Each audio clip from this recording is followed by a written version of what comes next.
video for today is going to be about how men go for a ride in their mate's Lamborghini but won't receive information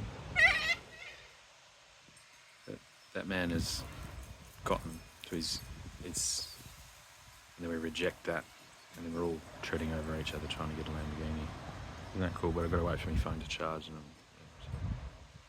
wait. I'm super exhausted this morning,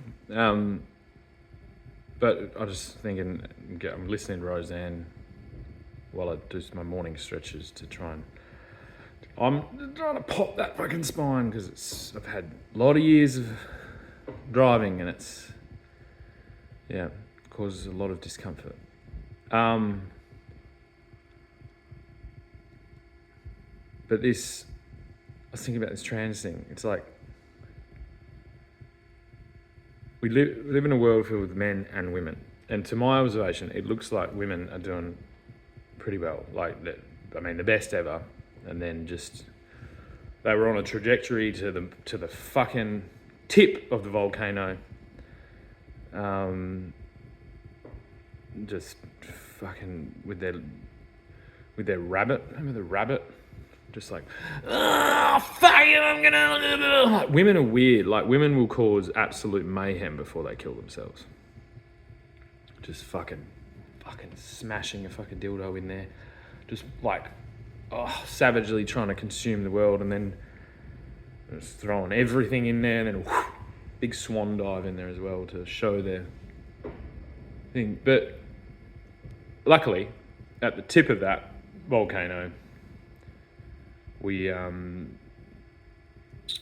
assume that women, maybe like people standing at the Golden Gate Bridge, they've had a change of heart and they're now on their way back down the same side or the other side. It doesn't actually matter because it's just a little hole. All it is just a little hole, and they just popped over the top. It's not a huge big crater, it's just a little hole at the top of that volcano. And so they just like, should I dive in? And then they realise, they're like, no, this is dumb. They just stepped over the hole and walked down the other side. Pretty big deal. I'm glad. I'm fucking cheering for all the sisters that have made that one small step for woman, one giant leap for womankind. But yeah, the trans thing, like, guys, trust me, like, it's not that everything's women's fault. It's just that women are on a fucking upswing.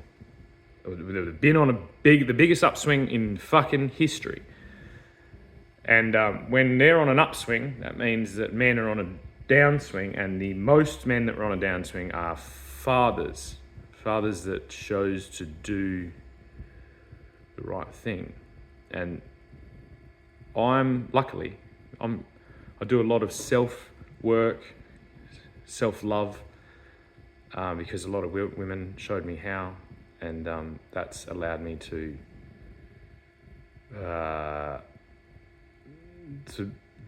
deal with that mistreatment. But women, like, they're tricky. You can't directly kind of go to them. So what these people, the trans people, they are indeed men, and they are our intermediaries.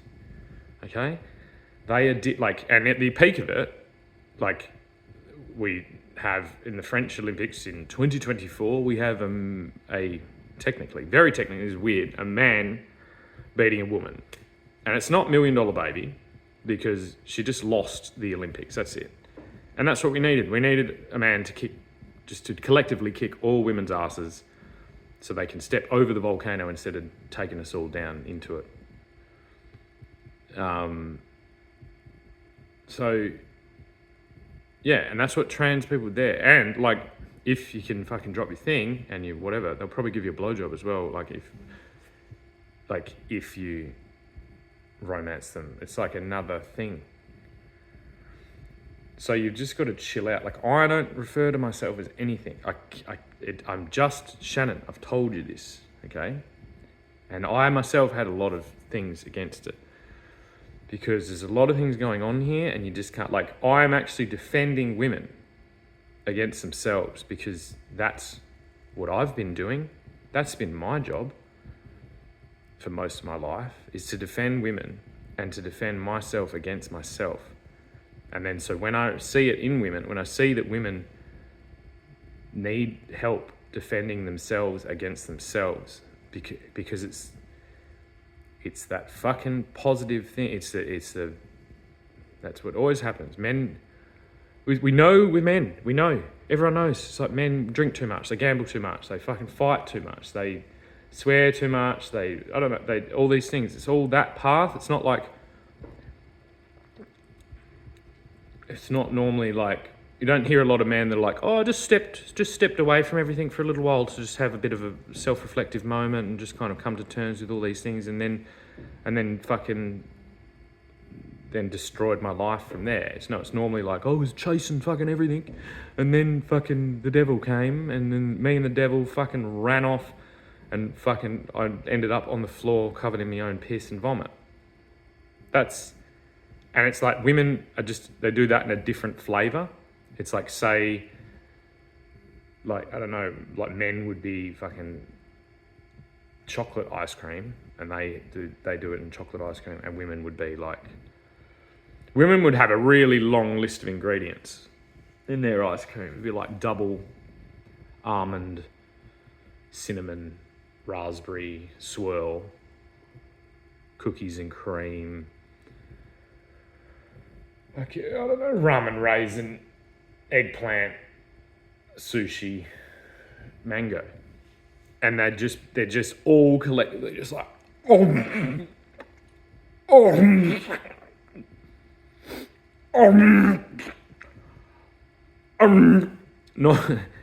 And as, like, you know, you hear all these conspiracies about there being like an elite or something like that.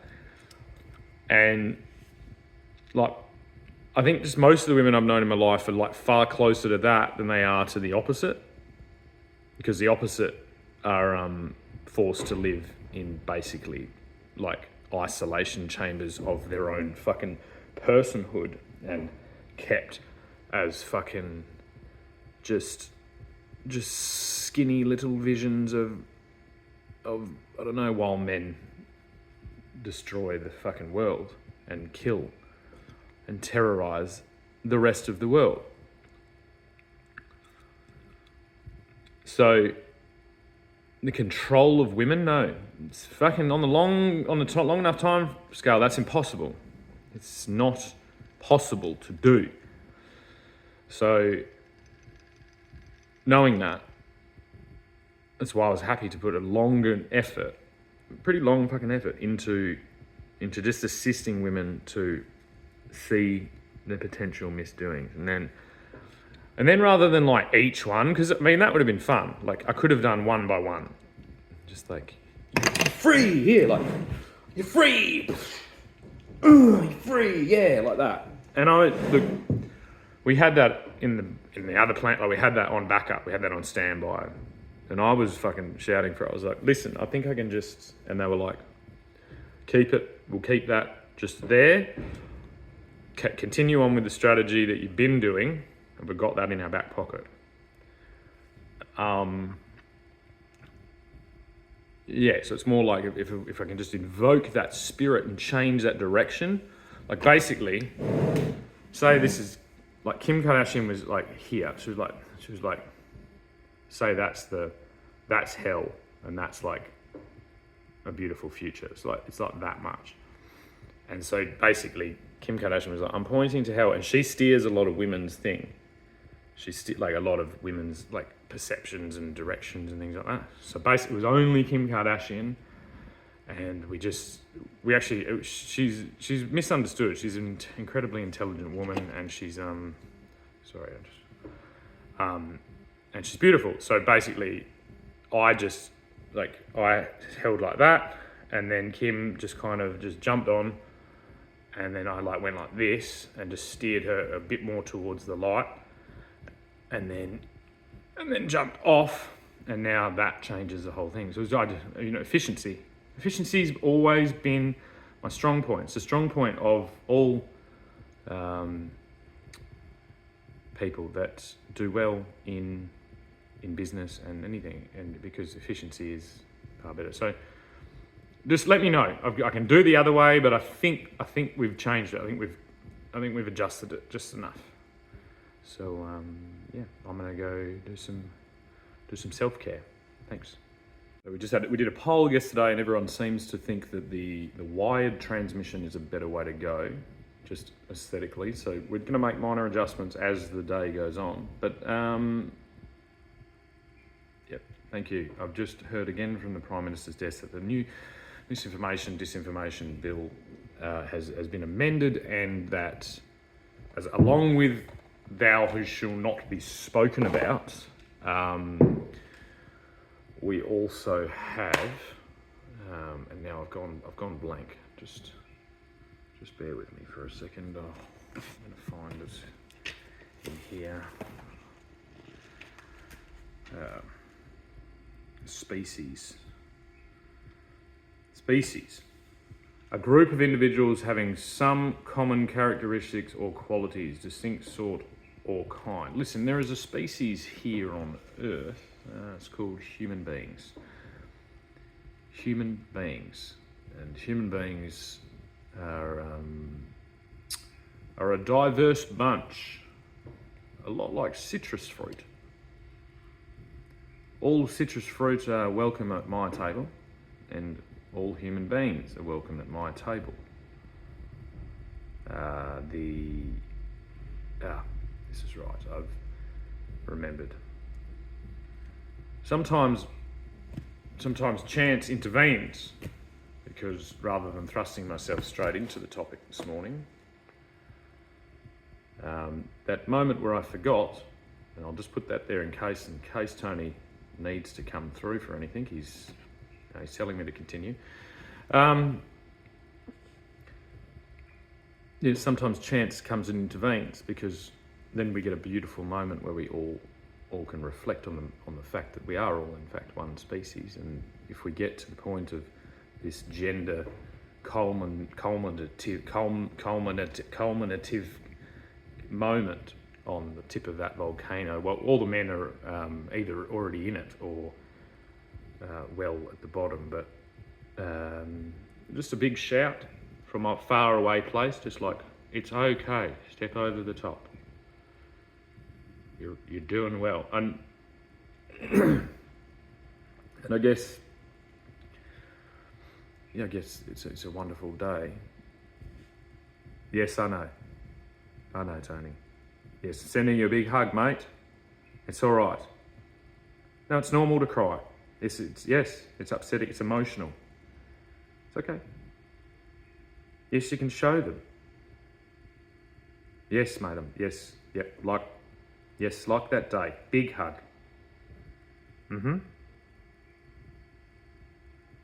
Yes, no, I've never hated you. Yes, Tony, your mum loves you as well.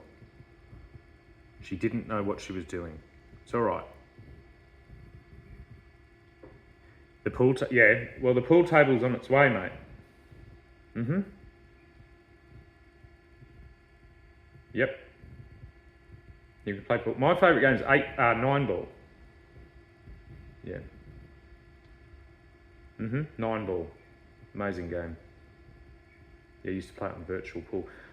My brother Regan introduced me to virtual pool. Yeah. Yeah. But you've got to legalise weed, because I don't like the feeling of breaking the law, as you can see. You promise? All right. Yeah. I don't know. Call it a fortnight or something like that. Does that work for you? Yeah. Cool.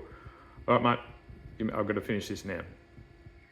And now, hang on, I've gone blank again. Sorry, just quiet for a second, okay? Yeah. I know I can hear you're excited, but it's okay. Just quiet. I've got to think, because I keep forgetting what it was. I've remembered. I need a prop. Hang on a sec. All right, Tony. Yes, mate. Fortnight away, okay? We're a fortnight away. Okay.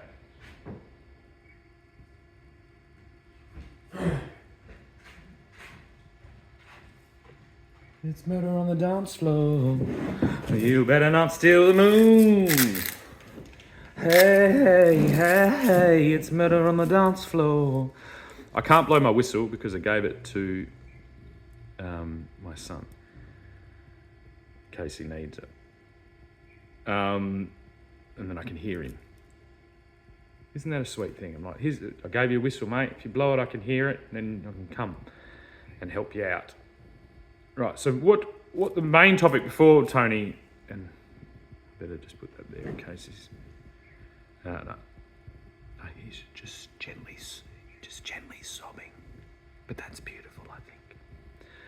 So ingredients, I want to talk about ingredients. So women inherently in them have a unquenchable urge, a bit like my unquenchable urge to procreate with a fucking high, diverse range of attractive women of all ages, races, sexes, hair colours, gender identity. What the fuck does that? Just I like that's unquenchable as well. Unfortunately, for everyone involved, unquenchable. But women, they don't have that same thing, so they don't understand it. When they don't understand it, they reject things, and they're the ones been telling us that for ages. So, like I said, don't ask me. I just used to sell mirrors before all the women tried to kill me. So this is pink, and this is Himalayan. So this is like where the what's his name lives, where the Dalai Lama lives. He lives out somewhere out there. Himalayan pink rock salt. Now, if I was to look at the ingredients of this Himalayan pink rock salt, let me have a look. It says ingredients, Himalayan pink rock salt. Okay, so this is obviously, like I've got a big light up there. That's what that is as well. Obviously, this is like a desired substance, and like it's from the Himalayas. Like we have tons of salt here. We actually have way too much. We'll get into that later. But obviously, this one ingredient is held up, valued, and so we have like this mass global distribution of it, which I don't know. I'll let you all decide on that. But as long as it's not doing too much damage to that region, which I don't know anything about, so I can't talk about it. A bit like vaccines and all of you. So yeah, but it's one ingredient, but it's highly valued. That's why it has a complete global distribution system. Now,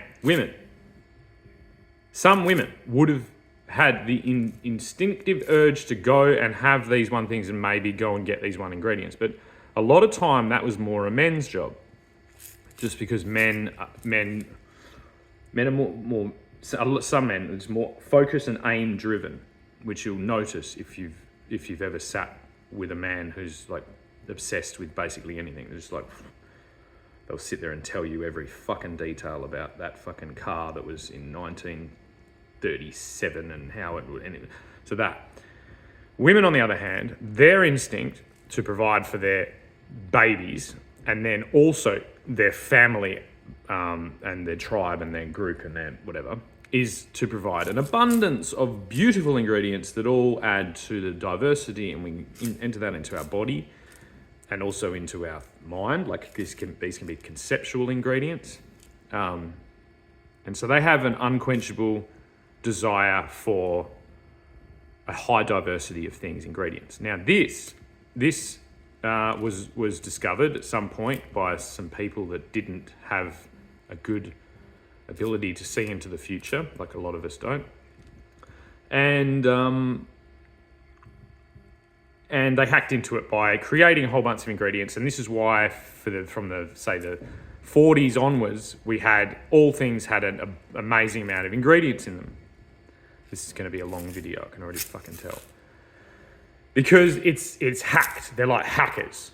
Like fucking hackers sitting in a room, except there wasn't internet, it was just basically, they hacked into women's subconscious desire for diversity. Words have always been used to describe all different plants and animals and concepts and things like that. And novel means new. new things were kind of highly valued. That's why I'm so highly valued, because I'm the new kid on the block. Because it's new, it's novel. It's like, wow, I haven't heard or seen or anything before. So basically, people then, men, in their endless pursuit to impress women to perhaps get a blowjob, they'd stripped the earth bare to get every ingredient to bring back to the fucking banshees. And then there was still desire for more, and the blowjobs dried up. They held back all that sex. They're like, nope, you can't fucking even get a fucking sniff of this thing until you bring me something new that has an outrageous name on it. And not even that, I want 20 of those in an amazingly consumable product that I can just grab right off the fucking shelf. Ingredients of this, I think, is pretty much just like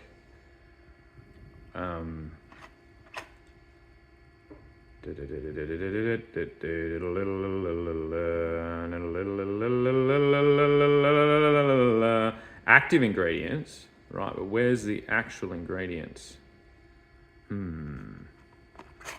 Isn't that a loophole? Seems like things you buy from the pharmacy don't need to have ingredients. Well, that seems crazy, because I'm putting it in my mouth and I'm ingesting it. It's a food, isn't it? So they should have ingredients on them, the same as fucking this does.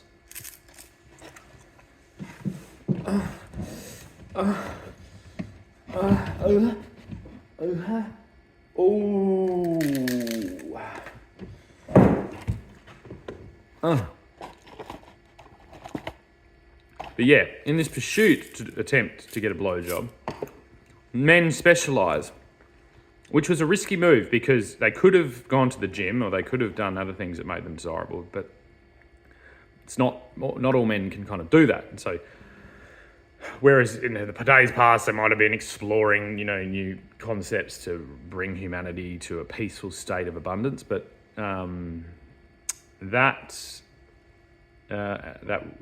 seemed like too long a path. So instead of that, they just started creating a whole bunch of ingredients and then giving them very, very, very wonderful, like, sounding names.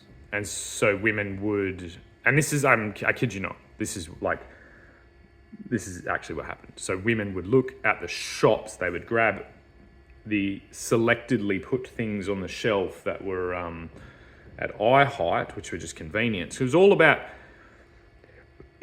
women not having to go out into the fucking garden and use their own senses. It made it easy. So it's a false abundant landscape. That's what a supermarket is.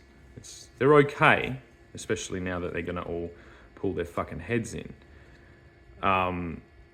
It's a falsely abundant place that falsely shows you abundance in the form of ingredients, when in reality the majority of those ingredients are actually just a few things.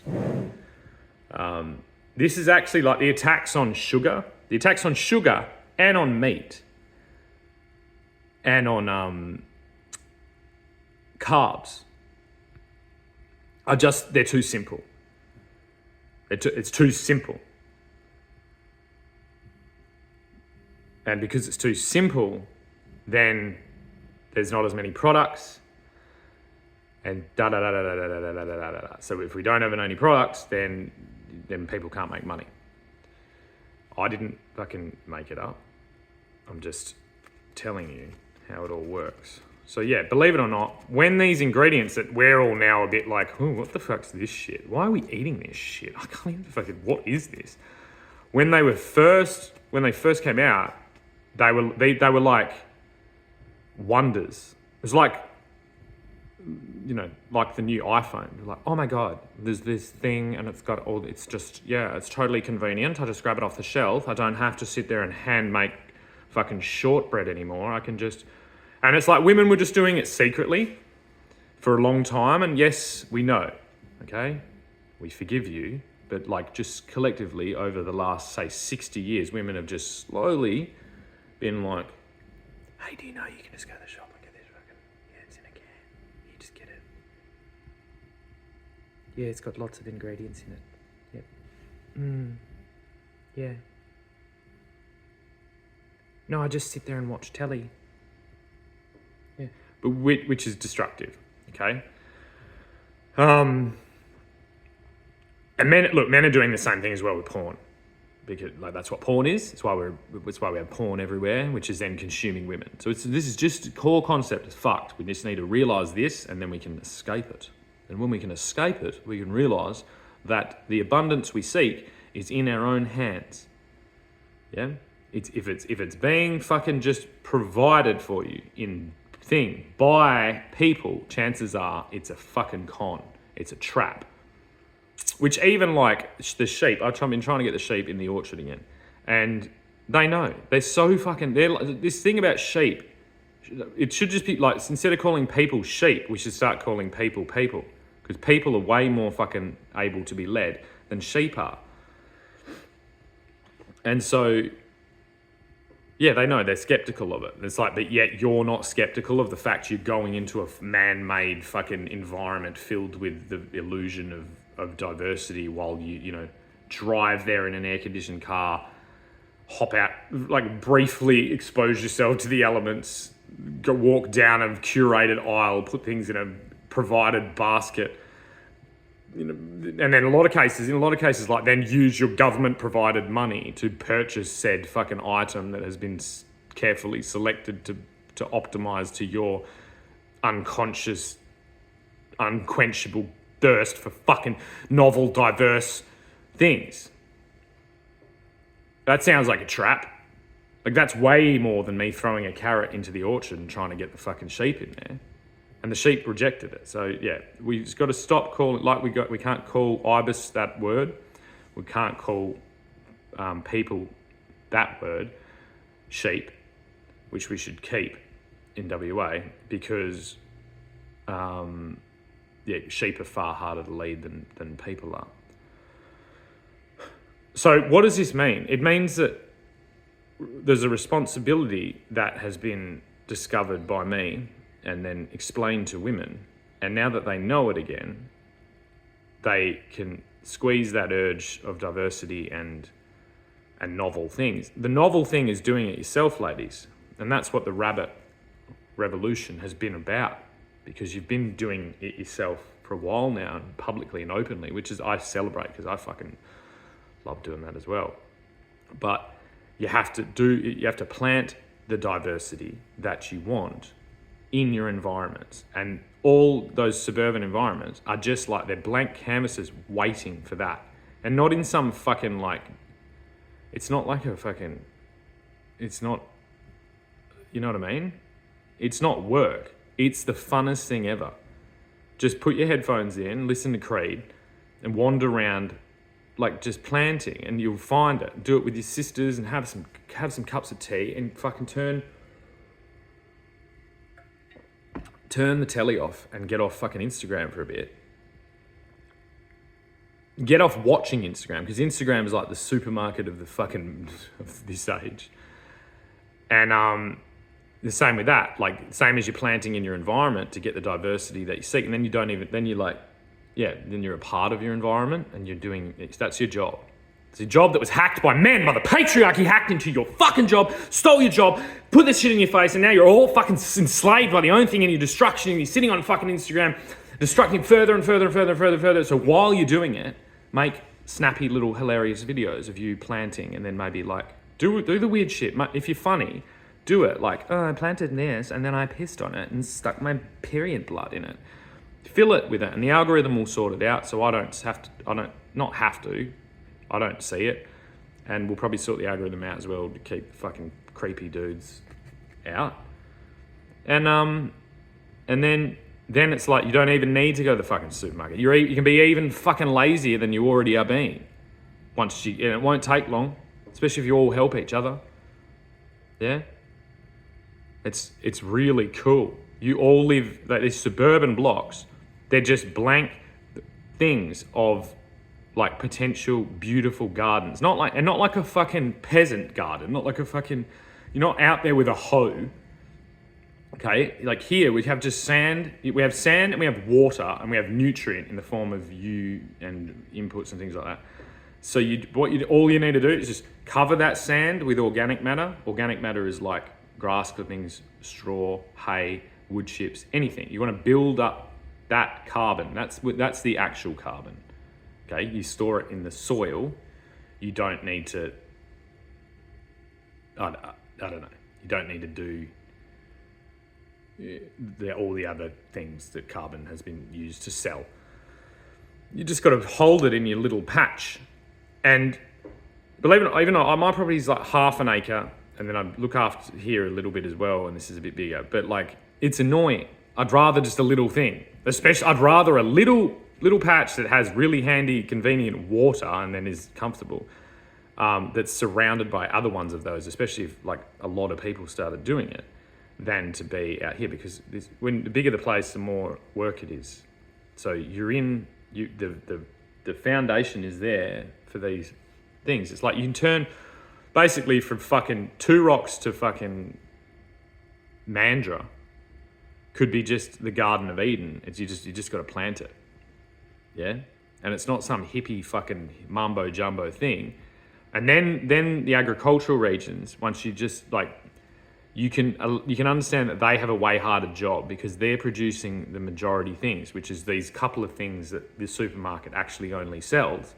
Then we can reduce the invented ingredients, right? And then we can optimize the agricultural regions to be more harmonious with nature on a larger scale, which is like tractors and livestock and all this stuff, which is all fine. And then we can take all those animals out of the fucking concentrated fucking feedlots that have only been there to provide you with the convenience of not having to do anything yourself. Do you get it? So it's not like I'm not bashing women. I'm not degrading women. I'm just giving them a fucking little smack like that. Like, ooh, bad girl. You've been a bad fucking girl. Every one of you. Bad fucking girl, yeah? Like that.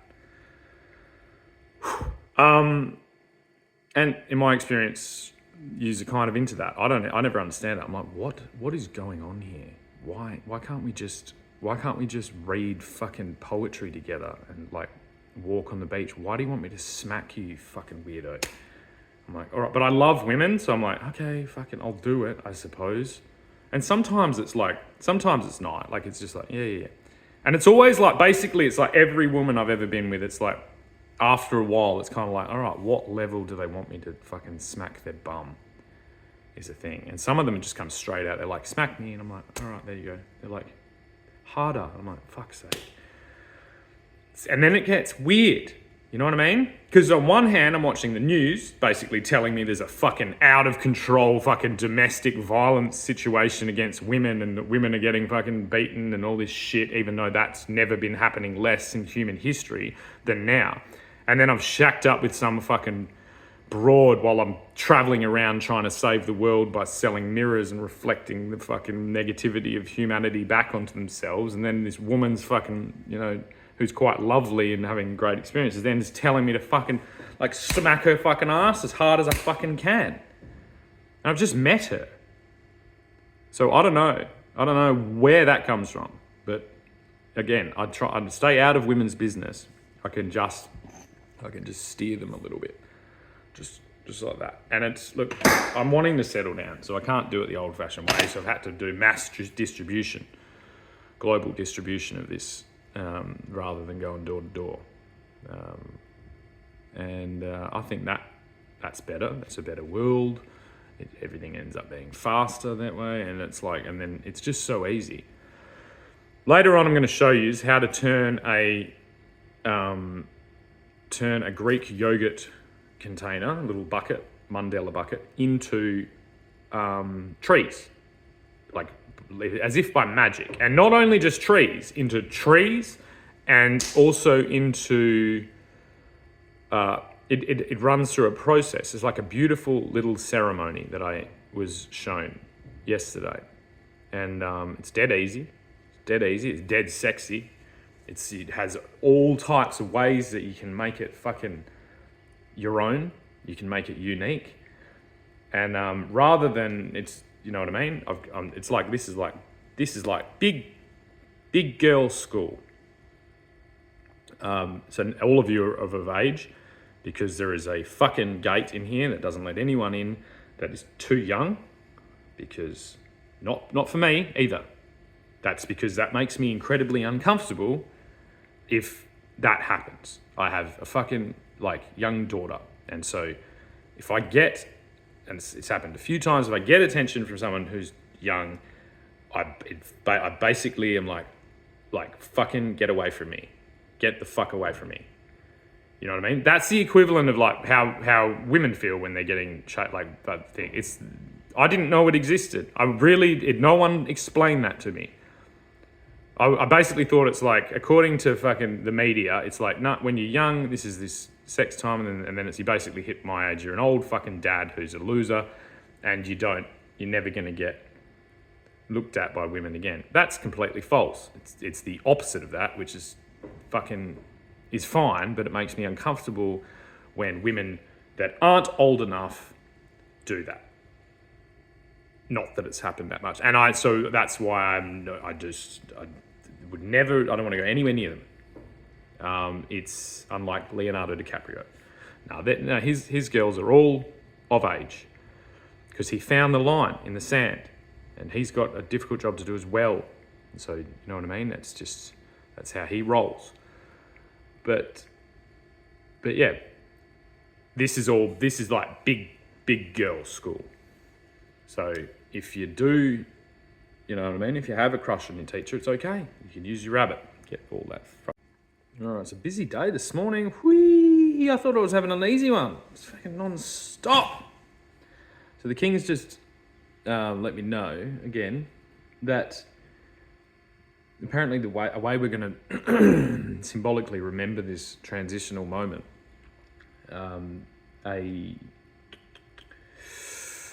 what's the word?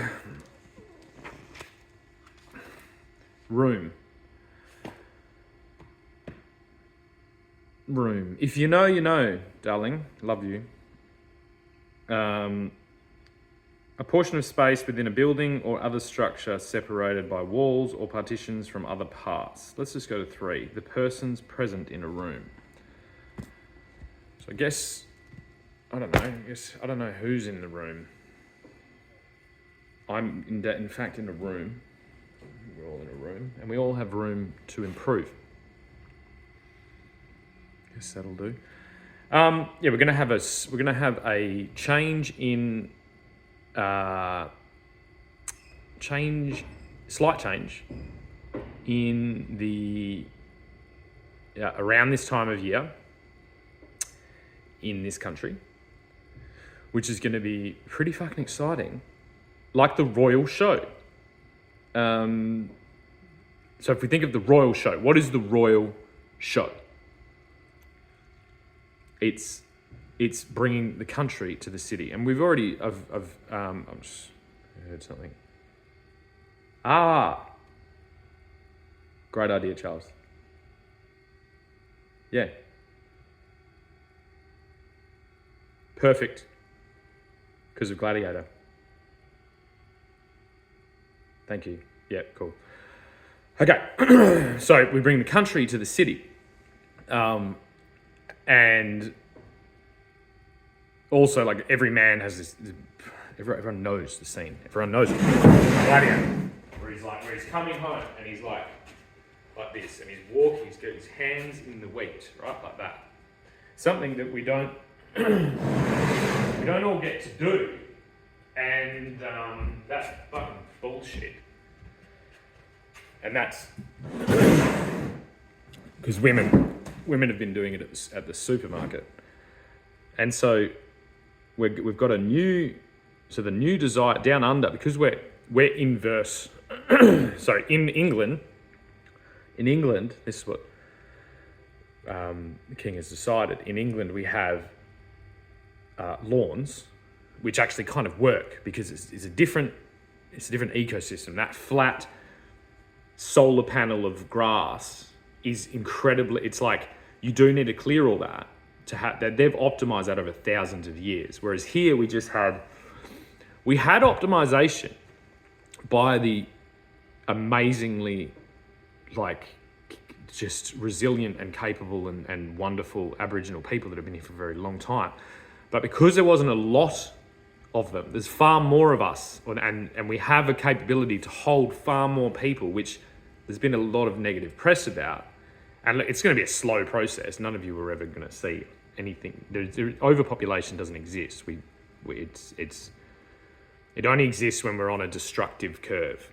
So it's like say there were 4 bottles of water in here, you know what I mean? And I put all my energy into like something without the concept that I'm going to run out of water, then that's, then I die.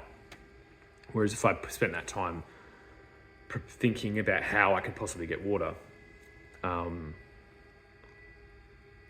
that's kind of what we did. So anyway, what we're going to do, all the blokes out there that love their fucking lawn, okay? You love your lawn because more than likely you come from a European background and it worked there. That's why lawns here are like the ICU at fucking Royal Perth fucking hospital, where you're just like, oh fucking Jesus Christ. And it's a responsibility that you hold. That's why you spend thousands and thousands and thousands of dollars a year on it, and pour chemicals and all types of things in it. Now, we've just got to, unless you want to be fucking called a POM, right? Basically, I'm going to wander down with a fucking shotgun, a pump action fucking shotgun. Just walk down every fucking suburb, right? And I'm going to, what I want you to do is, as I walk past you, you're going to come out of your door and I'll point the shotgun at you and go, are you a fucking POM, mate? Right? Like Ned Kelly. But I won't need a fucking helmet because we're just going to do this like that. What's that fucking thing there? You a POM? This time of year, right? And they'll be like, no, sir, no, I swear, I just fucking did it once. I didn't mean like that. If you've got that low fucking flat lawn this time of year, we'll have someone, I reckon the Governor General will decide when the harvest comes, right? Like that. Are you a fucking POM, mate? What's this fucking lawn, eh? What are you fucking doing? But rather than bringing all the country to the city on trucks and stuff, which works in England because it's tiny, we're gonna do the Royal Show the way that it was meant to be done, which is we're actually literally gonna fucking muster the animals here, which is gonna be amazing. Yeah, you're all fucking weird. This weird thing with animals. They're not going to be around you all the time. Basically, what you're going to do, you're going to let your little square of lawn out the front of your fucking place, right? That verge or whatever, and you can put a fence there and make that. But that fucking strip, it's going to be a competition of who can feed the sheep the best. The best. That's the competition. It's like, you want it, literally. Grass is possible to be grown humongously. Humongously. It's actually a never-ending thing that you could do. And I suppose you can use whatever technique you want to do, right? But then, and you have a path out somewhere where you have a path through it. So you get to do that. You get to run your hand through the thing. And then when the Governor General decides, we bring the sheep through all the things. Now, what's this going to do? It's going to create a fucking mess, isn't it? Kind of, yeah. For a moment, it's going to create a mess that's all going to be swept up. And that mess is then going to turn into all the inputs you need to do it again next year. And you've got a road there. You just sweep it all up, yeah? And you've only got most suburban things, you've got fucking literally the length of this room. I swept this room yesterday because it gets kind of dirty because I go in and outside a lot and there's stuff here, which none of you have a problem with because you all live in this thing, in this life support system. So it's basically one day, for a couple of months, you get to do fucking Gladiator every day and just know that you're doing your fucking bit for everything.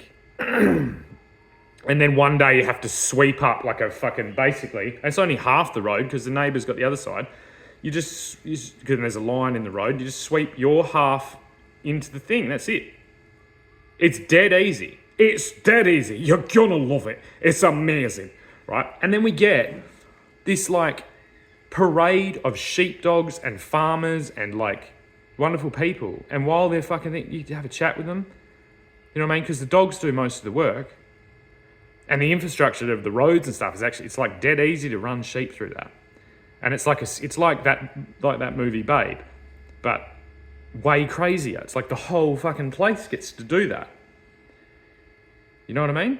And it's like if you wanted to have a garden and trees, you just put it inside a fence. You just fence that in. That's your yard, and then the verge is the yard for everyone. Right? And also with this, the higher you grow, you don't need a fence because the higher you grow that organic matter, that sheep food. It blocks your house from the road, which is what everyone's spending fucking thousands of dollars to build a wall or a fence or a fucking, because no, you want it to be private. That's your castle there, okay? This is it. You get to do the gladiator thing. You get privacy. You get to interact with the country. You get a big fucking like parade of sheep, and it just mixes all the things. It's like it's a big fucking cycle, and it's going to be fucking wonderful. I swear. Like horses, we'll have horses, like people on horses, like just run. It's just beautiful. You know what I mean? And then it's like, because you don't need that flat. It doesn't work. They're all shit anyway. They've all got grass and shit on them. It's crap. You can still have a tree. Yeah. You can put a tree there, or you put whatever there, or it's anything, but it's just like, it's going to be an amazing fucking thing. And I just guarantee you that this is going to be wonderful.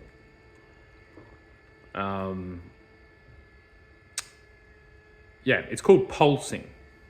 It's a term for like a pulse in your heart, which is important to keep regular.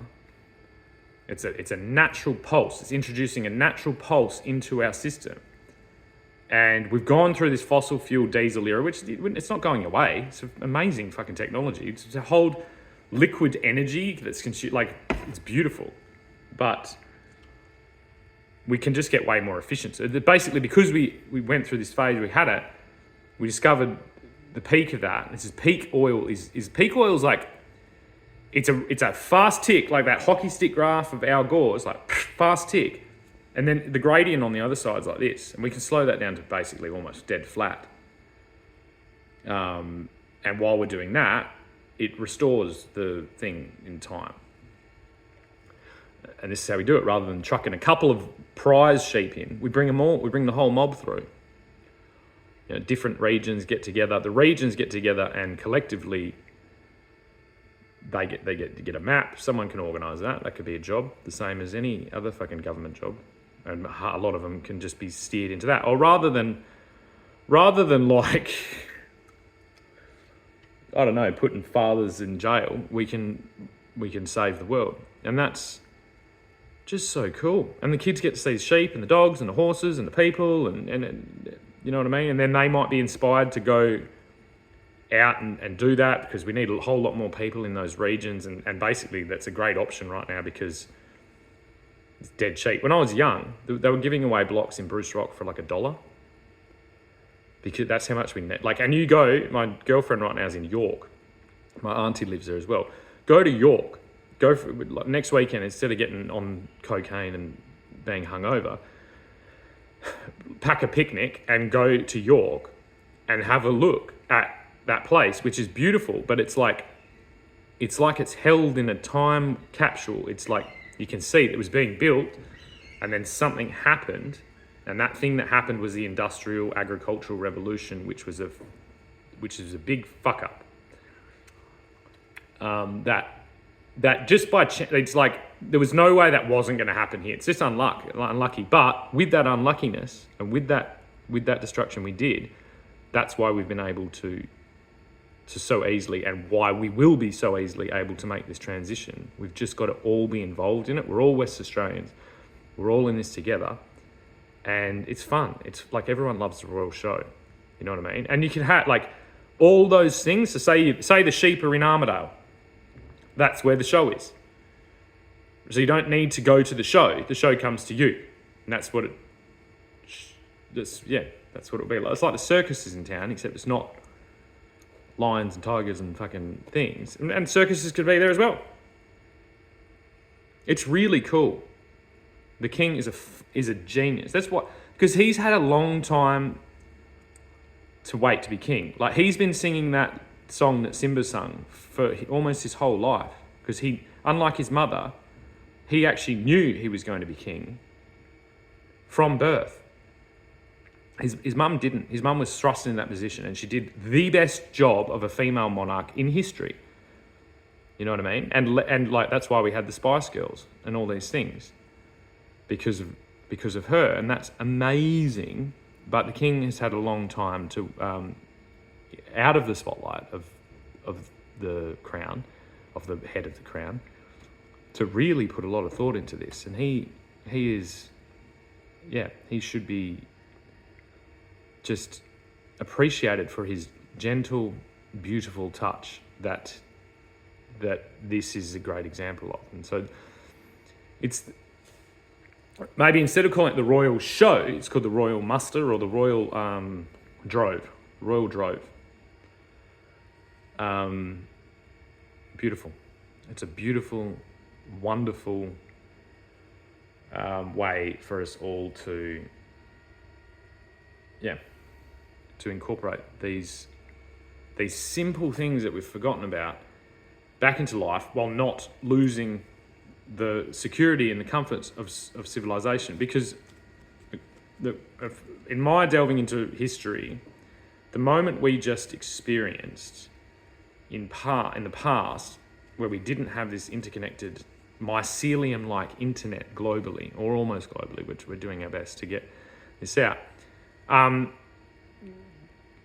We've done it lots of times, but all those things, it can be, because they're regional, say like Egypt and Athens and Rome and Machu Picchu, all the civilizations have had this moment of mass murder and this, and then what happens is they stratify and lose contact with the whole group, and then it disintegrates back, and then we have like a dark ages. But this is the age of light. The Enlightenment was the trial run for this. This is the dawn of the age of an interconnected, secure, light, interconnected system. So we can take this hit, and we've been prepared for that by the chaos of the thing. So we've all been through this. It's actually, if you're here listening, if you have the ability to listen to this, then it's the most beautiful thing you could ever wish to imagine. Compared to the landing on the moon, this is, probably a million times that. So it's beautiful. It's and we're secure enough because we've got this communicative network, this web of safety and security there to hold us all in communication, so we can make these, and they're actually just like subtle, they're like tiny little changes that over like 1 year we'll get, so next year, imagine Suburbia, you can drive through, it's just going to look like a beautiful, and it's just, it's wonderful. And then the next year it's even better. It's just better and better and better and better, and this is just day one. So yeah, we're on the up now. Rather, women have had their upswing and they've stepped over the thing. They're on the way down collectively, back down, which is great. That's just self-reflection. But collectively, it's like they're on the way down, but because men have done that a while ago, so they're on the way, they've gone up and then they're down, right? But then all of us collectively are now going up. up and up and up and up and up and up and up and up. And I got told, look, it's 40,000 years before collectively we face this thing as the dualistic, gender integrated humanity. And that's a fucking ages away. That's 40,000 years. So none of you need to worry about that at all. Not like global warming, that was all just a tool to prepare us to make this thing together, to hold on to each other like that, and be like, we've got each other, we've got it, no, like that, we're not letting go, we're all in this together. And then we've got 40,000 years. Now you can put it out of your mind. It would be near on impossible for you to even do anything that would last 40,000 years. So that's a problem for people far, far in the future. Okay? And so the war is over. The gender war is over. The cultural war is over. The war against the planet is over. And we needed to do that to secure ourselves. And we are the worst neighbours in history. I can guarantee you. And like by the collective things, like plants and organisms on this planet, really, the decision is quite easy to remove us, to shake these fleas off. But what we do is too beautiful. The music, the poetry, the art, the love, the way we mainly love is, they can't take their eyes off us. As if you watch a dog watch its master, it's watching like the way you would watch a majestic lion. That's how a dog watches you. And so, despite us being absolute fuckwits, they can see the future goal, and they can see that we are going to restore everything that we have cut down. And it's pretty freaking cool. It's pretty cool. And I'll leave you with this image of a lone polar bear on the ice. And this is the hunter becomes the hunted. That's why the shadow is in the water and he's left out there alone. This is all of us right now. We're a majestic, beautiful creature. If you actually saw a polar bear, and not on a Bundy bottle, but in reality, I mean, you're gonna just be in sheer awe, and not in the zoo, in the real world. And so that's what we are, but we're all out there on that, and we're all on our own little iceberg, looking at our shadow, looking at our immediate death, because that polar bear is going to get eaten by sharks, which is just, I mean, like, do we have drone footage of a polar bear disintegrating into the ocean and getting eaten by a shark? I mean, there's not that many of them, but maybe if we could just not intervene in that once and just watch it, then that could be like the image of what we were in that, like the same. And then I think that might give us, like the Mike Tyson, Jake Paul fight, we could what are they, anthropomorphize ourselves rather than onto the polar bear. We could project ourselves onto that polar bear and realize that's where we were, but not just sharks. Like collectively, the entire ecosystem of Earth was about to devour us, and then just in time, the iceberg bumps into an abundant paradise, and we step off like fucking Johnny Depp at the beginning of Pirates of the Caribbean. So yeah.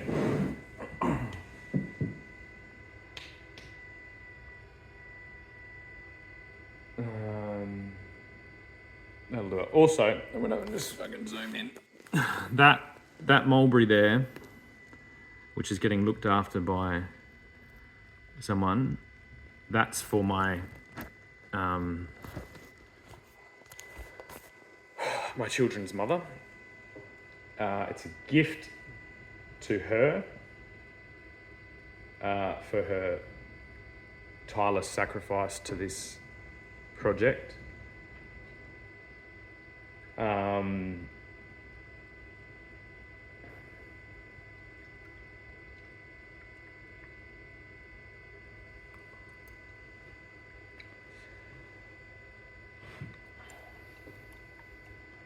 I guess now, because of her mother's connection to the Catholic Church, which has also been an amazing help to all of this. This isn't, I don't think this is a Catholic Bible. I'm just going to put that down there. It's but it's the Old Testament. So this passage is just for her, and this is from the Pope himself, has asked me to read this passage, and it's also to her mother, to as an olive branch to the historic tensions between the United Kingdom and Ireland.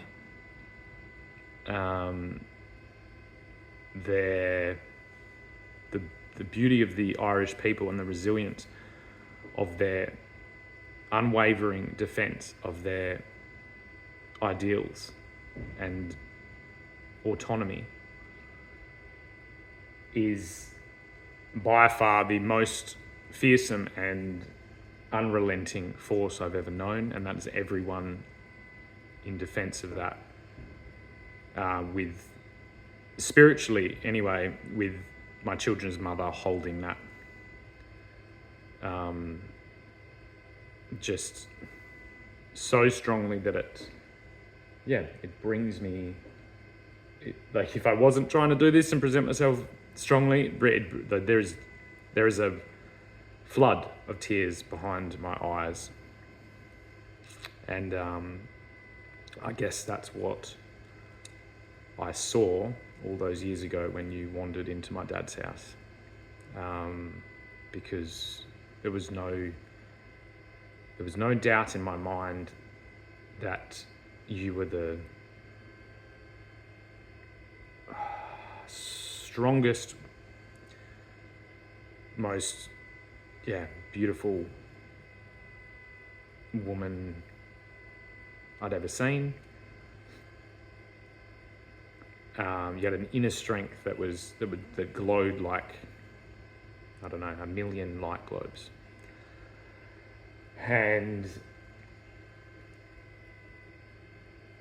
I guess here, as I kind of sit right about here, where was the last moment I saw that person.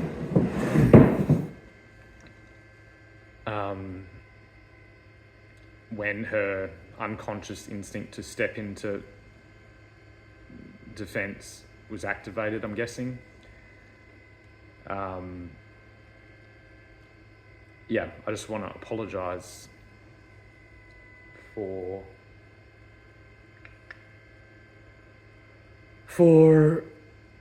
forgetting that and not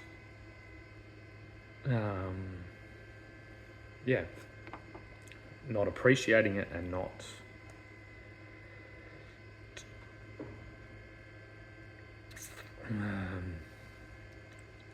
buying you flowers, I think, would be the way that I would say it. So the verse is, the temple repaired, and it's Kings 12, and it's passage 17. And look, sometimes I can't pronounce the names. And the verse is, and Jehoiada, Jehoiada.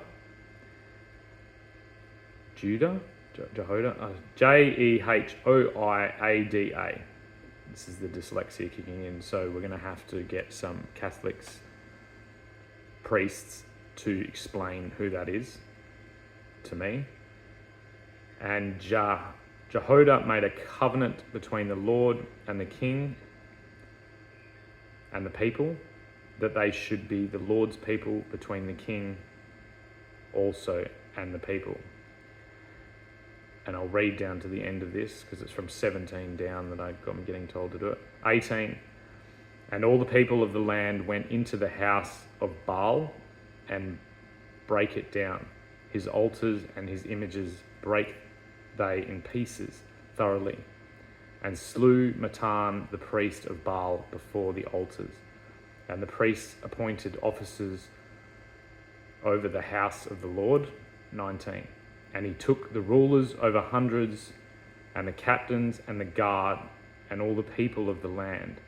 And they brought down the king from the house of the Lord, and came by the way of the gate of the guard to the king's house. And he sat on the throne of the kings. And all the people of the land rejoiced, and the city was in quiet. And they slew Athaliah, Athaliah, with the sword beside the king's house. 21. 7 years old was Jehoash, Jehoash, when he began to reign. I'm going to stick this mulberry leaf on that page so that I don't forget it. And if you want to understand what that means, I am not the man. There is an order of tireless defenders of this book and lifelong scholars of all the meanings and all the stories and all the characters and all the names and all the things which I don't know. That's not how this works. But yeah, I think the thing is you take with it, but then if you want to get more specific, you take what it is. That's my way that I look at it. But if you want the specifics, then you should go to church. And something I do, I always close this book because I'm still holding it for the Pope. And I don't know why I do it, and that's basically the way my entire life works at the moment. It says Holy Bible on the front, and I cover the word Bible with the lackey band, and I place it back on the shelf. And now right in front, I'll read it out, right in front of, it's actually on a deck of playing cards. It's right next to, and I'm going to read the books in order back to the end, from right to left for some reason. And so I've got the Pope's Bible on the playing cards, Robinson Crusoe, Black Beauty. Now, DVDs are like books in the future. So, the Bible, Robinson Crusoe, Black Beauty, Interview with the Vampire, Star Wars, The Force Awakens, Pulp Fiction, Cricket in the 70s, and then I've got playing the Cards of London leading on to the box set of DVDs about cricket. Cricket is the game of Atlantis that I am a diplomat here on behalf of, and so it needs to be re-established as the beautiful game it is and encouraged to be played. The Da Vinci Code. I've got Jerry Maguire, beautiful movie. The Whale, beautiful movie. John Wick 2, amazing movie. Thanks, Keanu, for all your help in this. John Wick 3, And of course, John Wick 1 is the best in my interpretation, but I just haven't got a copy, so I'm hoping Keanu maybe sends me one. Then I've got Get Him to the Greek, Forgetting Sarah Marshall, and Knocked Up, with Russell Brand poking up above this, going like this. Number 1. Then I've got the entire Indiana Jones collection in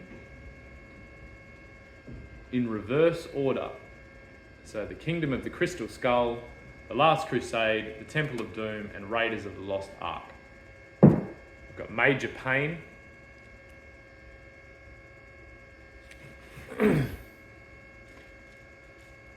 In between Indiana Jones and Major Payne is Dirty Pretty Things, which I haven't seen yet, and I'm wanting to watch it.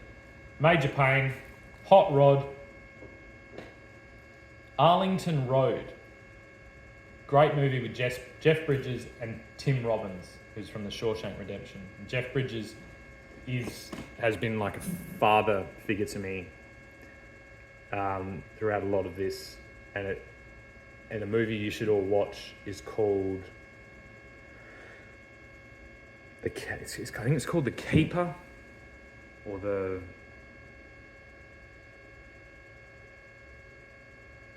it's about it's a beautiful movie.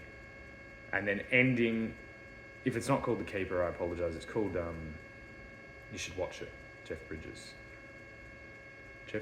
film. It's also got, no, I'm going blank on all the names, I'm sorry. I'm pretty exhausted. And then the way I envision this, now the way I see this is a pair of pliers telling me to grab that one out. And that's Romeo Must Die, which is basically the, it's like The Matrix. The wildest action scene since The Matrix.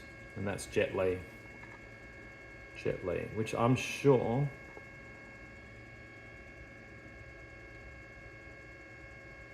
that's the,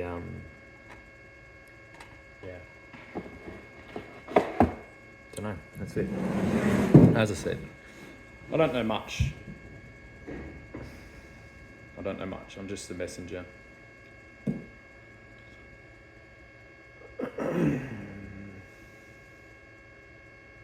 How can I round this out?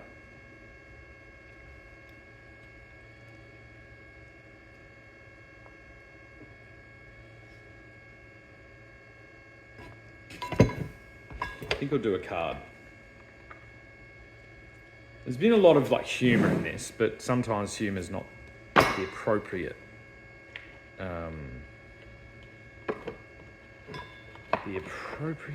kind of thing to do. So I don't feel like it is. So while I shuffle the cards, I just want to again thank Morgan Johnell for her inspiration. And I'd also like to thank Fieldsy for her amazing inspiration, which is always what it's been. I'm attracted to you, and I'm sorry if I don't know.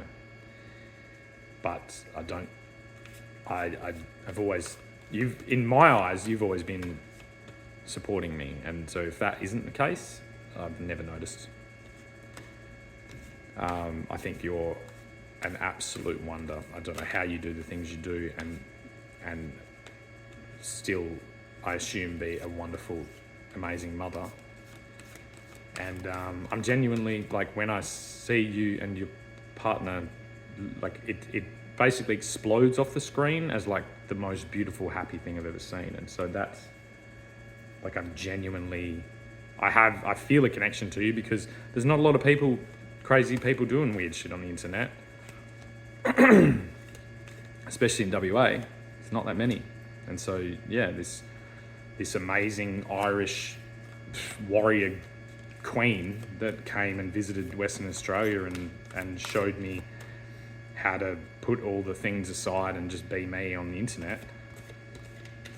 That's how I've always looked at you, and I wish you the best in everything you would ever do. And like, yeah, like genuinely have a deep love for your spirit and soul and courage and confidence and all these things. And it's,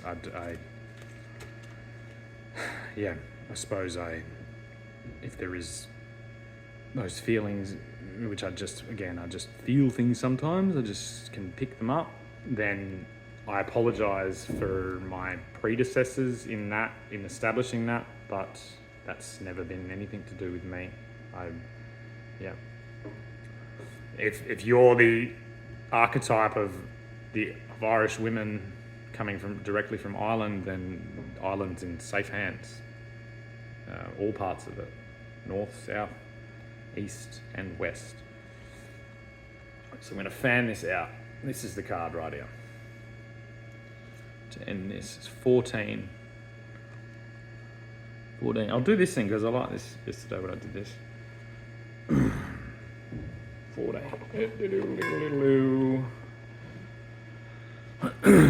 So this is the Black Mirror, folks. This is the real one. And we're all in it together. And this is called Allowing. Card 14. Whatever the mind can conceive and believe, it can achieve. This mandala carries the duality of curiosity and wisdom. Yes, we can create anything into reality, but first we have to believe in it. The kind of belief you feel deep in your bones, so vivid like it already exists. Belief doesn't need to come from logic. It is a vibration that exists in limitless potential. Letting go of the rigidness of reality allows the stream of potential to flow wherever and however it wants. We have to trust that we'll be carried along for the ride. Just by allowing things to be as they are, we'll get where we are going with a lot more ease. This mandala will bring a light dusting of cosmic energy as you allow your inner knowing to take the wheel. Deep down, you already know the truth. What if you trusted in the flow? And this one is the crown chakra. And look at that. Look at that, the black mirror. That is eternity you're seeing in the reflection of not a mirror, not glass, not another phone, not anything. In just a piece of paper that is painted black.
It's going to be a quick video, and you have to excuse my fucking double chin. It bugs me as well.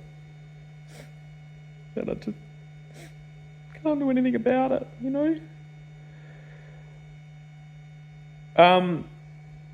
Really quick.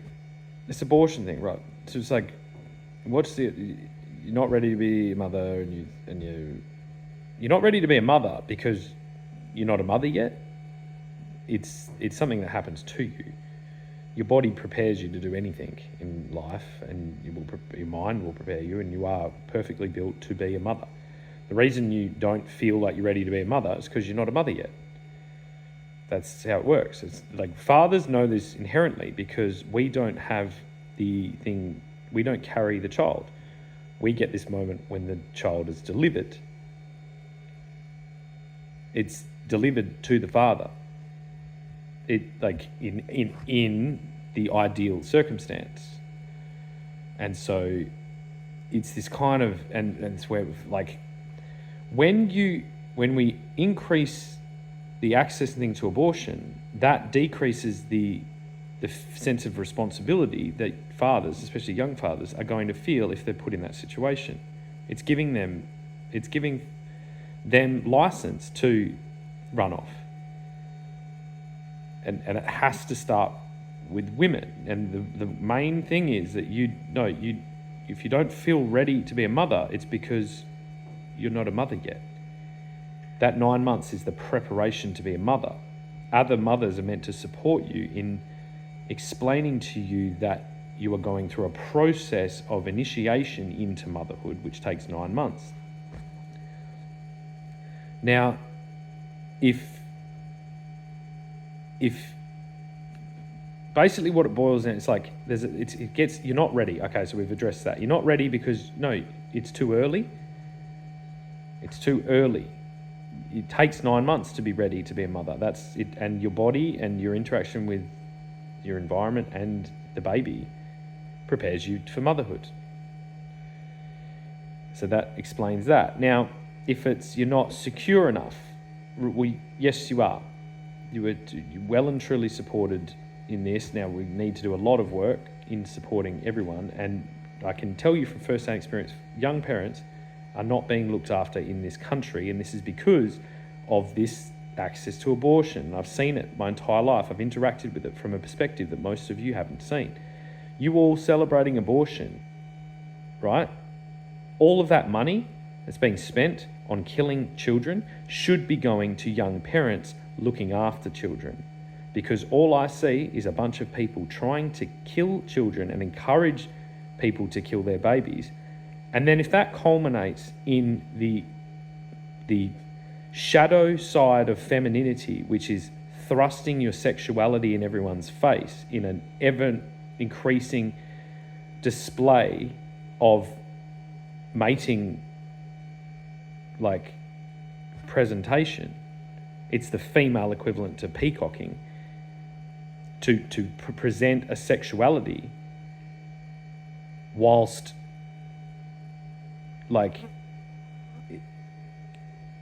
and then rejecting that sexuality and actually then rejecting the fruit of that sexuality, then that is the ultimate display of destructive, narcissistic, sexual, I don't know, insanity. It's a goddess delusion. Unfortunately, and it's flawed in its logic, because it's like, whoa, a goddess illusion of what? Of sterility, of suicide. It's suicide stretched out. And this is, in my interpretation, this is the flawed concept of the Virgin Mary and of Jesus Christ, which I think the adaptation that story is flawed is the eternal life that they were both seeking. It's a flawed story. We are flawed human beings. the whole thing is a flawed story, and it's a story. It's a tragic story because it culminated in that delusion being almost global and all-encompassing. It's a global suicide cult initiated by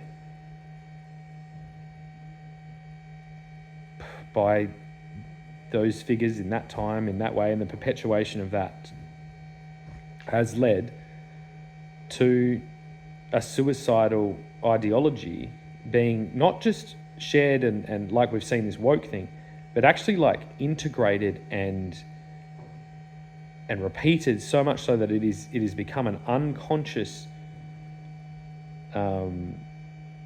guide to inevitable destruction of the human race. The story that and this is why whether it be myth or reality, the story of Mary Magdalene, the Da Vinci Code, of there being a bloodline, is so invigorating to our senses, because to live as Jesus lives is to not procreate and to die at 33. To appease your mother's goddess delusion.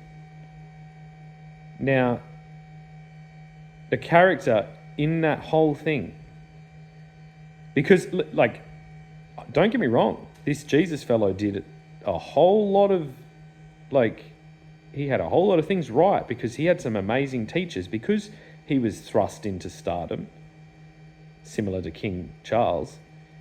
He had access to all the best teachers and got the best knowledge, and was able to participate in a wide variety of ceremonies and things, I'm guessing, in his preparation to be Christ.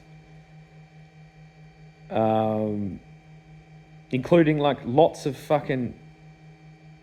like what is now held up as sin, like lots of sex with prostitutes and lots of different things. So this bloodline is the fact that he's a man is so tantalizing, because the concept that, I think what Jesus tells you, it's like the concept that his vision can indeed be achieved is, with patience and care and proper attention, can be achieved, and both things can exist. So the woman can be liberated from her possessed, although not actual, but her perceived possession by men, and the son can liberate himself from the grip of his mother's delusions of I don't know, like of fame, So basically, the story of Jesus and Mary of Nazareth, and again, I'm going to slow burn this to get to the character that in question, is the story of a mother. Like it's like, if you want to look at the mothers preparing their children to be dancers, it's the story of a mother using their child to draw attention to themselves on her slow stroll up to then throw him in a volcano, because she's missing, and that story is missing the most important figure who has a brief thing at the beginning and then that's it, is Joseph, the stepfather, the stepfather in a blood cult of a narcissistic, delusional, like, woman who led to the death of her children and led to the death of millions and millions and millions and millions of children. She's the bringer of death. She's the mother of death. Not anything else. And I apologize if that offends you, but maybe if it does, you should look in the mirror and ask yourself, what have you done for me lately?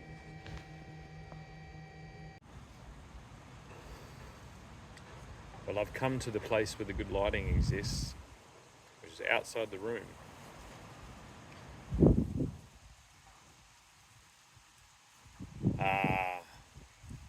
One thing you got to understand about Christianity is that it was heretical. It was heretical on the largest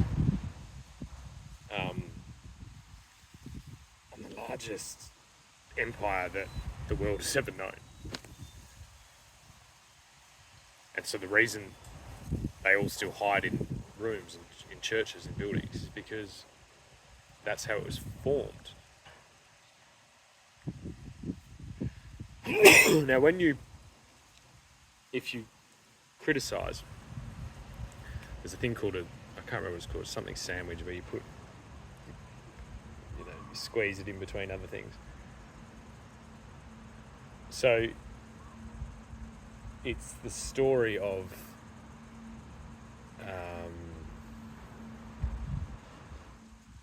it's the ultimate underdog story. It's like Star Wars. It's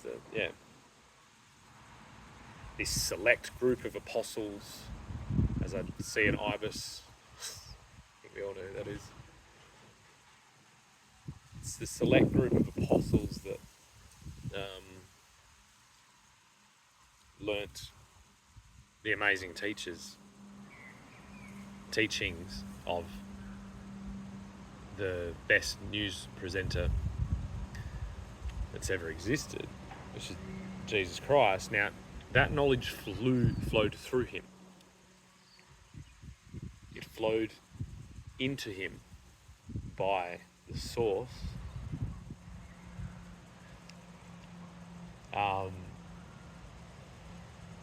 And he did a great job at spreading it. Now, God doesn't make any mistakes. If you have a concept of a God that makes mistakes, then you're not talking about God. But he's also patient, so and I think any father that's getting to the stage where they have a son that's getting into adulthood, there's a thing you do where you want to gently steer, but you don't want to mold them and shape them. So you want them to be free. You want them to have free will and to make their own paths and realities and things like that. And so that's what he seemed to do. So there will be a reason for all of this. This is why, despite heavy criticism that would have undoubtedly and did undoubtedly get me killed,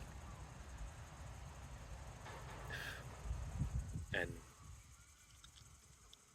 millions of others,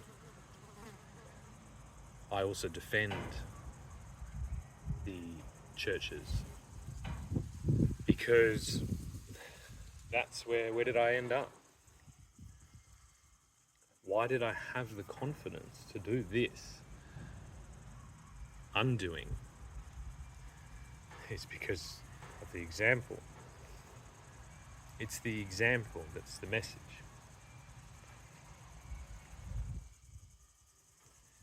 Now, the example of that in 2,000 years, or in 2,000 years and with death, doesn't leave room for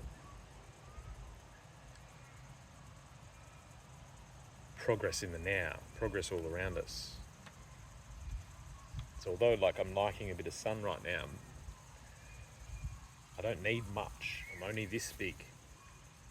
A small patch of sun is pretty sufficient. A small private patch of sun is pretty sufficient and amazing thing to have.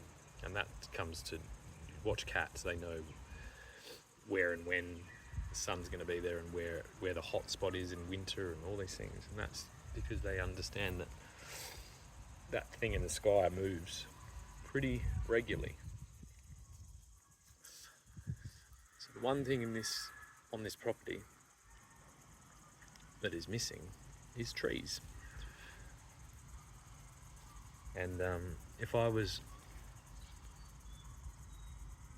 we all are on a suicide mission to appease, I don't know, the desire of godliness, then we're missing the day-to-day things that can slowly and patiently bring us that.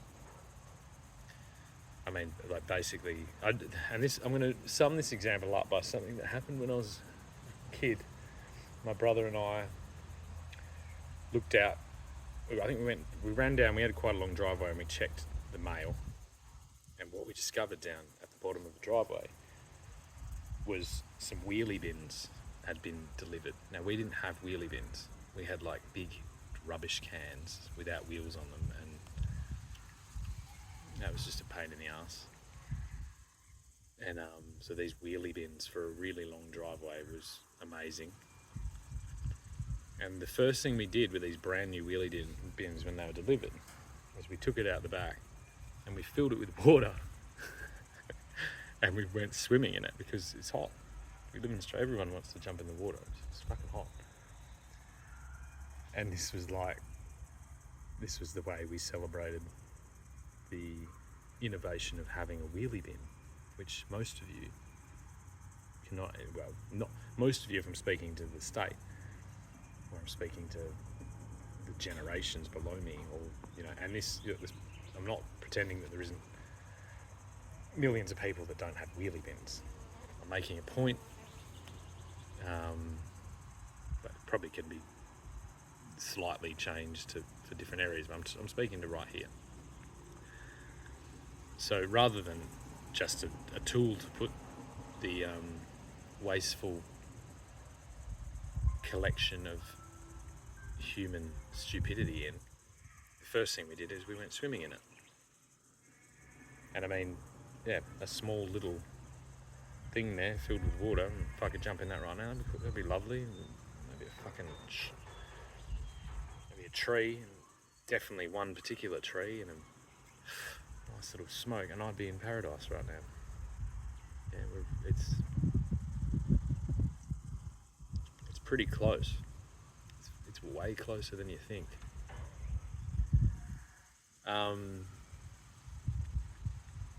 It's day one. Day two, we still amazingly are surrounded by all the beautiful fruit trees and things. The scary stuff, that's Merlin's mulberry tree behind me. I'm looking right now to see a willow tree that's seen better days and needs a bit of attention, so I've assisted that this morning. I can see a plum tree and 2 plum trees, actually 3 plum trees. Behind that is a fig tree. You can see perhaps two fig trees. I can see taro in the distance. Taro's kept Polynesians well fed for thousands of years. And have you seen those guys? They are, that's Jason Momoa, that's taro. What else can I see? I can see an olive tree. I can see olives, one of my favourite foods, the oil of the gods. It's beautiful, wonderful. I see a garden that's ready to be planted with vegetables, with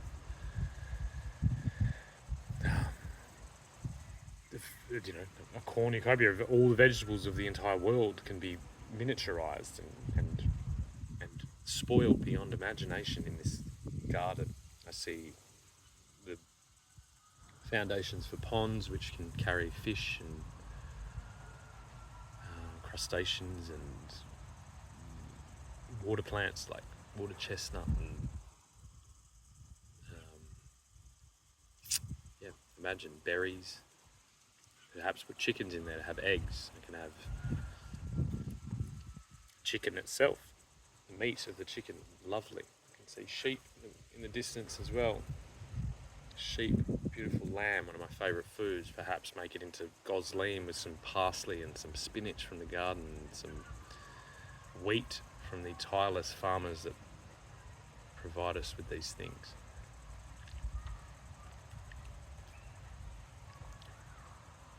A pomegranate tree. I think a pomegranate tree is I see it as just the abundance of seeds that it's crack that thing open. It's just. So what is money? Well, money, I think, is the fucking holding place for human energy. It's our honey. If we were bees, money is our honey. That's why it sounds the same. And we've done an amazing job at providing all the honey that we need. Like, it's absolutely ridiculous. This is so all the folks have been, complaining about colonizers. It's like, you live in a colony. Yeah, there are solitary bees. You can go and do that if you want, or you can just enjoy the abundance that has been provided by the colony, which we all are members of. And we just completed the largest infrastructure project in humankind, and so that's pretty cool. We can all give ourselves a pat on the back. Have a cone, which I wish I've got to go check the letterbox, see if my delivery's been made yet, and just take a deep breath, sigh of relief, and just chill out. I haven't had any money basically for over a year. Luckily, my mum doesn't mind still giving me a bit of milk. And she's making up for not giving me milk when I was a baby, because she was part of a massive project for the colony. And so she's looked after in that. And the excess there is great. Sometimes I wish maybe she could return the favour for my contribution to the colony now by maybe just, I don't know, hanging my clothes out. But that's up to her. She can do whatever she wants. I'm really tired. I'm really exhausted. And I guess all that time I spent bringing her cups of tea and things like that as a child, and defending her and against her partners sometimes, and protecting her, and allowing her to remain in a place that's as beautiful as this Shire is, and all that. I guess I think it's a kind of a small thing to ask. I don't in any way, I'm not a slave driver by any means. And the work I've been doing has been so invigorating, because I see all these things while I'm working. That's why I take note of all the stuff. And as I lower this, because do you know what I mean? We're done. I'm having a holiday. I look forward to all the things I've observed, to honing those skills, and maybe showing you all how fucking dead easy it is to actually do this shit. And there's so much time. There's no stress. Do one, like, I did a tree yesterday, as a gift. And I'd already done one, and I'd have given that, and that felt really good. I loved that. It felt so nice giving someone a gift like that. And but from that first one, it's like a reverse. It's like, it was an ex-partner of mine, and I put quite a lot of effort in to that partnership that I believe was not seen. And then the effort I put into that tree was high, but quite high. Like, it was multiple weeks of just observing and caring and thinking about that tree. But most of that attention and care went into that relationship, and I'd swear on any Bible to say that. So the tree didn't need as much attention and care, and because that individual is basically a plant goddess anyway, I trust that she's going to figure it all out. But this second tree is the reverse of that. It's a gift for someone that I perhaps didn't show enough care and attention to in the past, a long time ago. And so that her gift, her tree, is getting basically the attention of the world put on it right now, because that's what she deserves.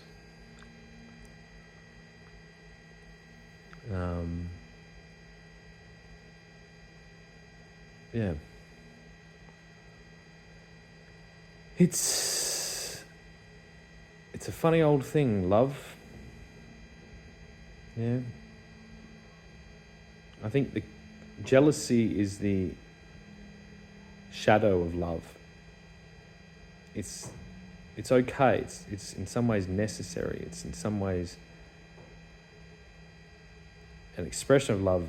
When it cripples love and destroys love, then we are on that pathway to hell. And it's why it was the tool of choice for those worshipping the worst attributes of man, publicly and openly, and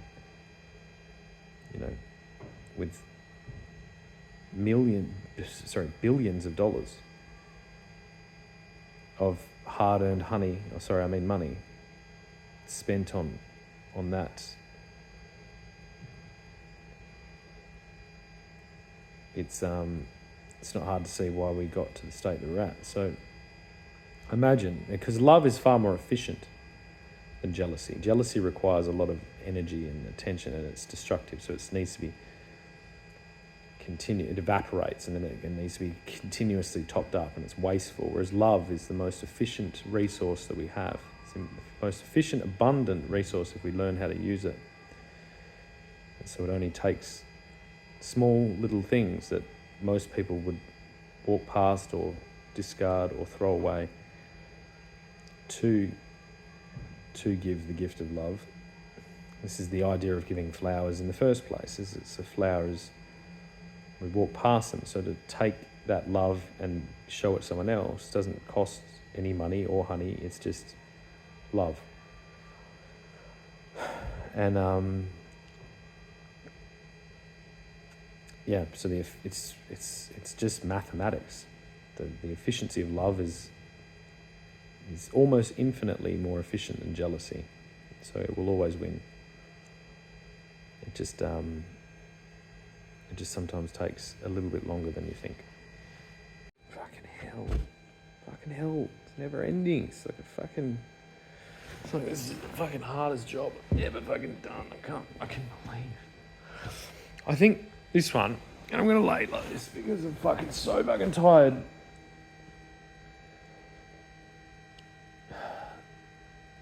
The archetype, ladies, of men has been, it's not a husband, it's a father.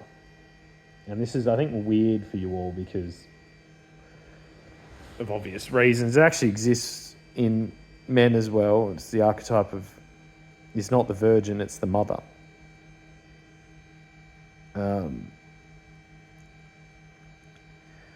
The reason it has to be the father, it's like, think of a father provides a house for his family. And all members of his family live in that house, and he has one bed, and he can share that bed with his wife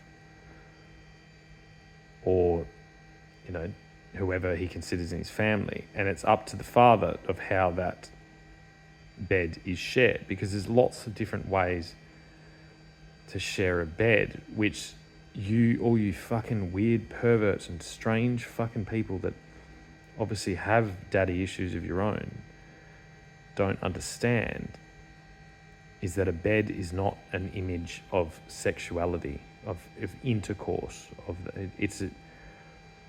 it's an image of like love, you know what I mean? And I think it's like, if we go through the whole thing, it's like, my mother was constantly in bed, very depressed when I was young. And so I would always meet her at her bed, and a lot of times in her bed as a boy, to comfort her and to care for her. My daughter, there was a period where we moved, I almost went bankrupt, and we moved into a small garage that I converted. And the only convenient way for us to sleep, we had 2 single beds, and we had 2 children then, we had my son and my daughter. And I don't know, just by chance, like my daughter would sleep with me and my son would sleep with his mother. And like technically sleep,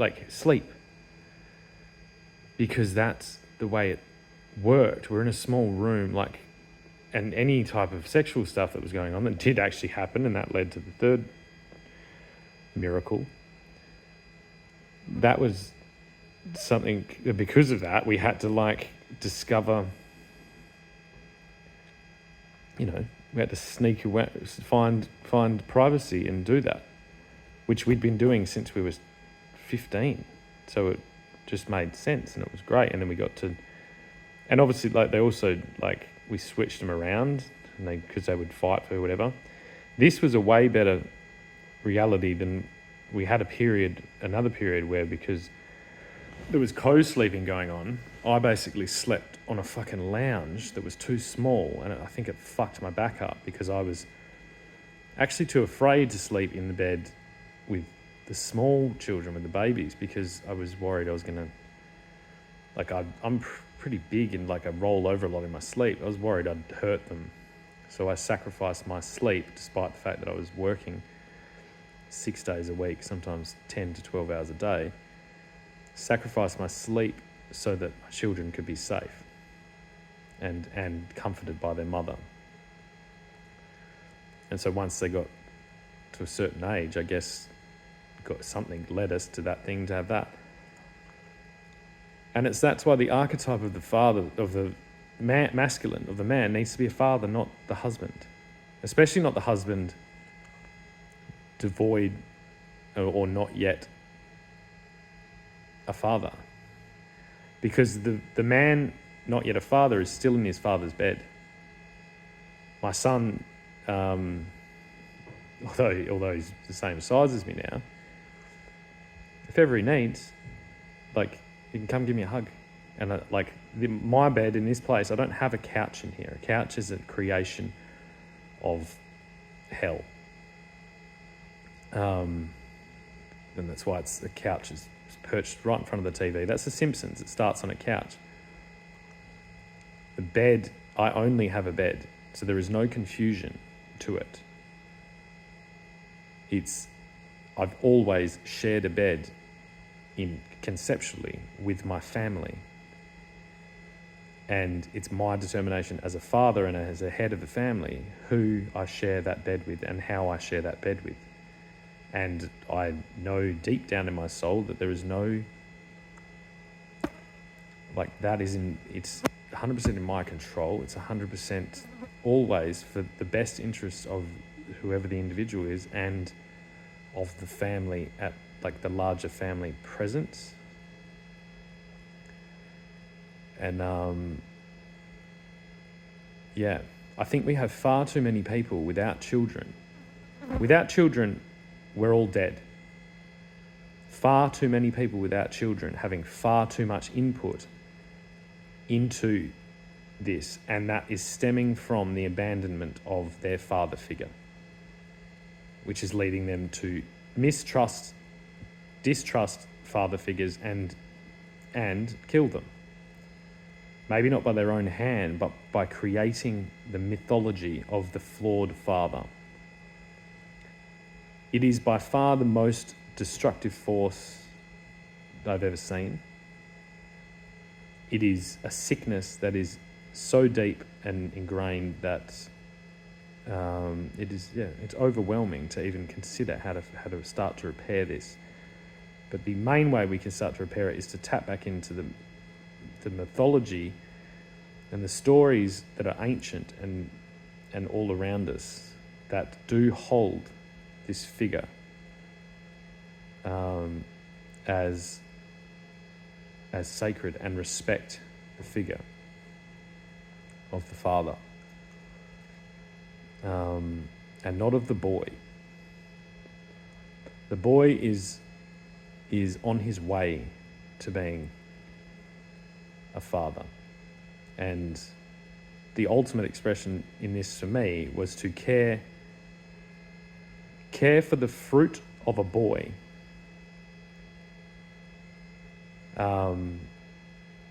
which is a boy, another boy. So care for a boy who is the fruit of a boy, and forgive the boy father for his inability to complete that task. It showed me everything I could ever imagine about this. And there's no doubt in my mind. And to then be cast out of society while filling that role, there was no doubt in my mind that this was the high watermark of a flood that never ended. The myth of the flood rings so true and so loud and so unrelenting in all of our culture, because it is still here. The flood is the moment, but go to a place that's been ravaged by flood, and the echoes of that destruction and the damage and the mistrust of our environment is internalized and just keeps going. And so there's a wake in the wake of the flood, which is still all considered the flood. And so as I stood on a cricket pitch speaking to my beautiful queen, who was not, I didn't choose, it's the universe put us together in that moment, in my determination, to witness the high watermark and to together strike it into eternity. Let's put that pin on the wall at the height of it.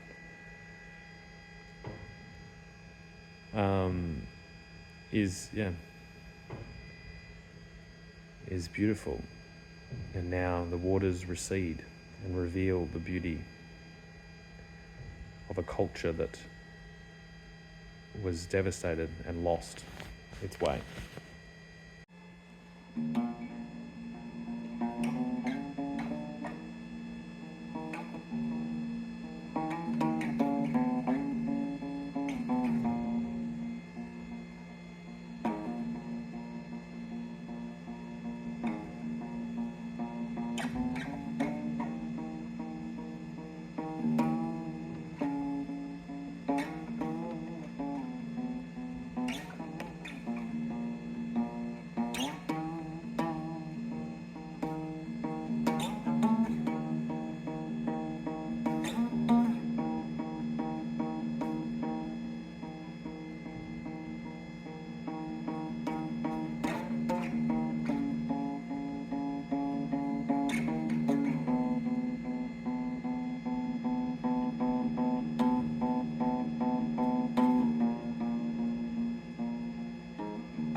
Oh no, sorry, I'm cutting. This is breaking news here. I've just heard again from the Prime Minister's office that indeed Robin Hood has been restored to accurate information, because as you can see here, Robin is in fact, as I gaze upon him, his gaze and aim, as always, is firmly in the right place. And as you can see, as I turn and pan around, one shot to show exactly his aim is at the door handle to scale matters. Hey Shannon, how does it feel to be in a room full of ghosts? Does it terrify you, or are you what's going on there? No, not really. I find that, like, I try not to think about it too much, and they're very respectful in their interactions with me. They just show me what I need to see, and then they move on. Occasionally they open doors. That can be a bit fucking concerning. Occasionally they slam doors. They slam doors a fair bit at my mum's house. And I don't know whether she's getting the message yet, because it definitely isn't me doing all that slamming. And it's, yeah, I wonder if, I don't know how that works, but yeah, lots of slamming going on at Mum's place. Whereas I'm kind of, I don't know, I've got kind of lots of just beautiful kind of, like, subtle guidance. Yeah, I don't know. Maybe I could say, like, let's say, wakey wakey, hands off snaky.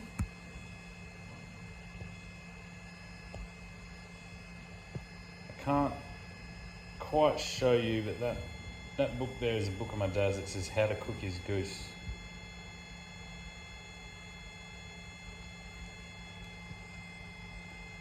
Let's read it. Discover, can't read it. Readers dig ostras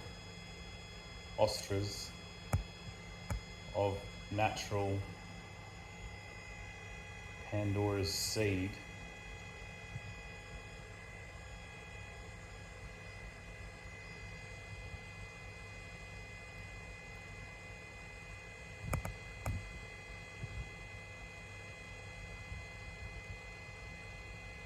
It's that book right there, isn't it? What? Alright, so I'm gonna leave this. Can I get that shot set up? Let me see. What's that paperwork there? Fuck, this is hard. These are all fucking so demanding. Let's zoom out of it.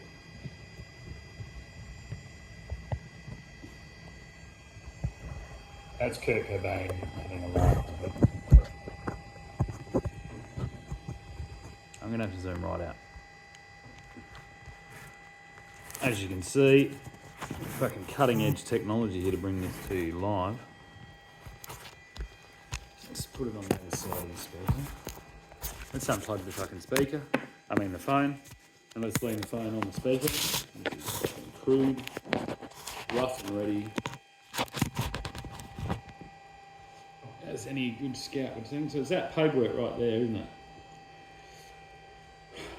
What's in that fucking envelope?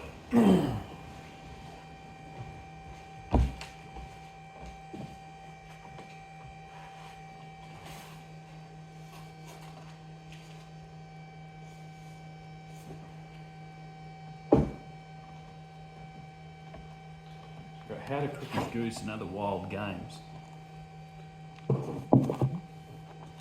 I hope you can't see my balls. Oh, look. This is addressed to Shannon Wise, 27 Fraser Street, Gingin, Perth, WA, 6503, Australia.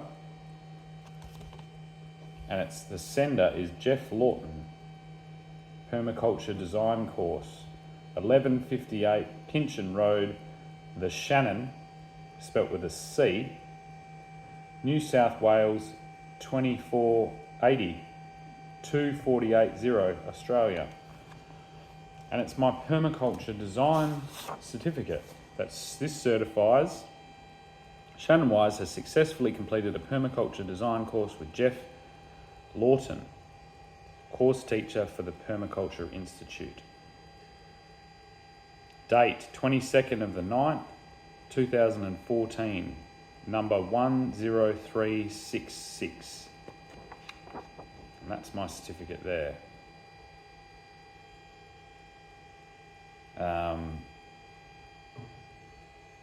Yeah, I guess that's what I meant to show my mother. And I'm going to put that safekeeping. I've got 2 copies, but I'm going to put that one in this book because it seems to be the perfect size for it. It fits in there perfectly, and yeah.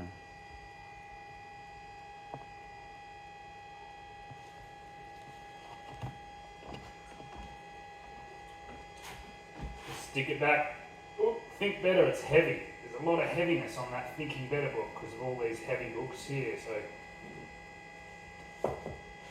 they're like bookends,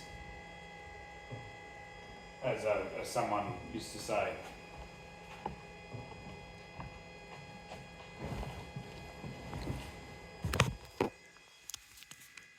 So basically, what's this whole thing about? I think it's about the fact that certain men undoubtedly know the concept of the afterlife and are so confident in it that they play very long, patient games to expose misdeeds done to them by those whilst in the living reality, and so can assist the progeny therein to expose and undo the damages done. And the messages in these are fractal messages that can be received locally or can be received in a more broad sense, in a more cultural lesson that may be learned, and anything gleaned from this is your own interpretation and should be taken as your own private little message by order of the dragon. Why don't they bite me? I asked him nicely.